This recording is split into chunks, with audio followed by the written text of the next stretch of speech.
That's a tough one. I mean, back in my earlier years, I mean, 85 sticks out as a year that, things were really kind of clicking, things were good and results were good.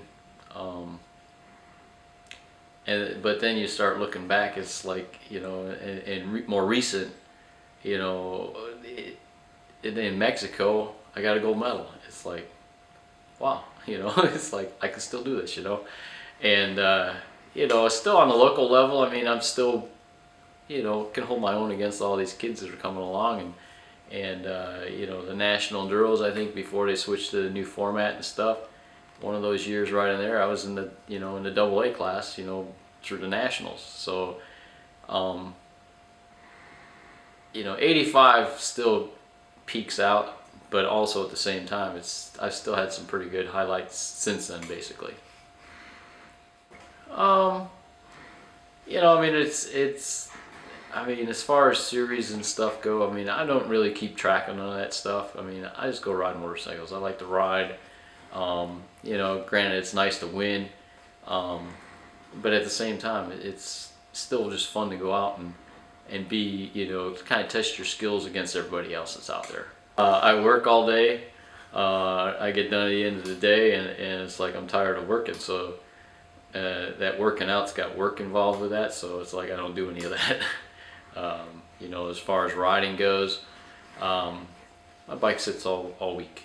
If I'm going racing on the weekends, I might take it out and kickstart it before I load it up, but 9 times out of 10, I'll just throw it in the back of the truck or the trailer and go to the race. I don't practice.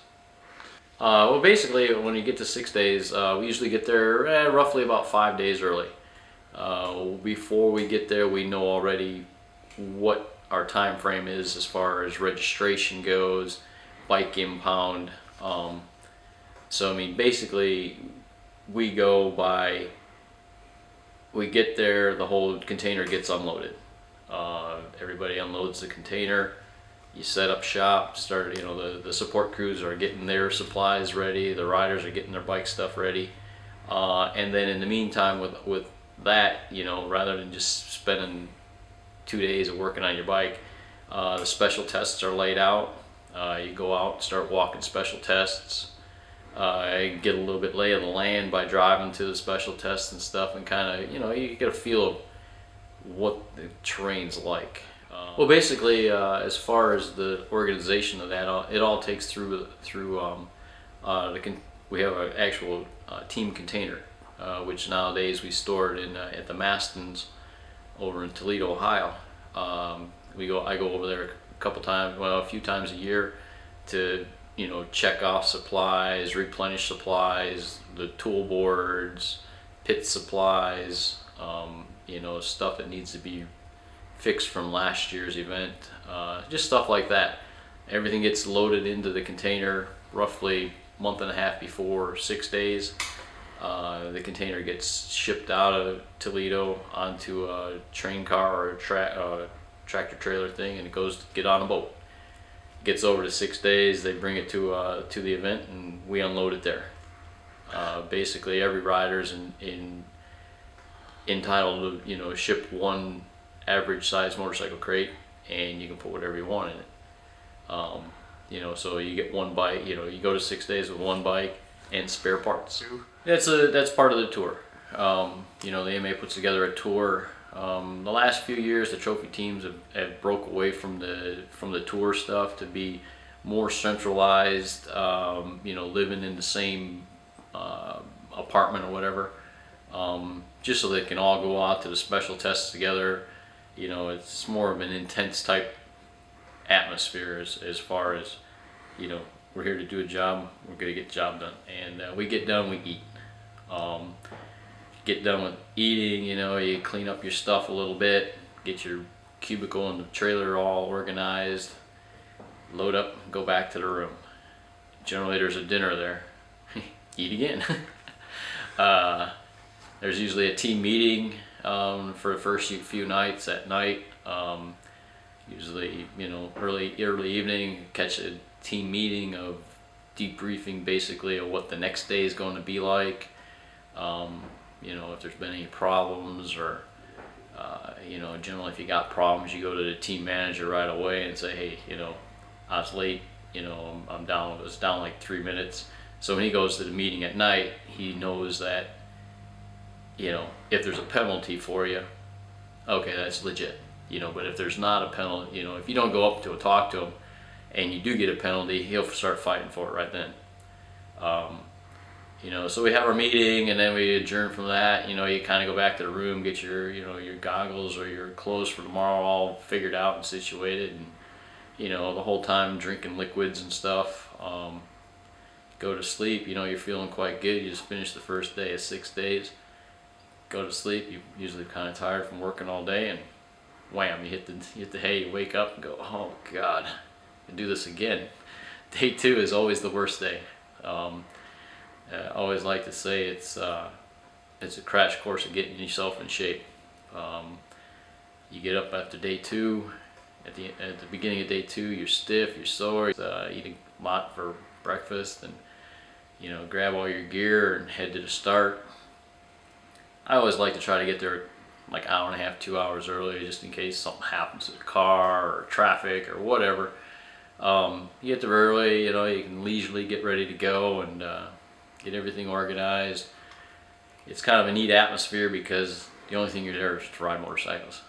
You know, there's no distractions, you know, the shop phone don't ring, you know, your buddy don't call you and go, hey, what you doing today, you know. It's all motorcycles. Get your stuff all organized, go into impound 15 minutes early. You go into like a pre-stage area where you find your bike, push it up to a gate. You've got 5 minutes in that area basically, and when 10 minutes comes up before your start time, they let you into your work area.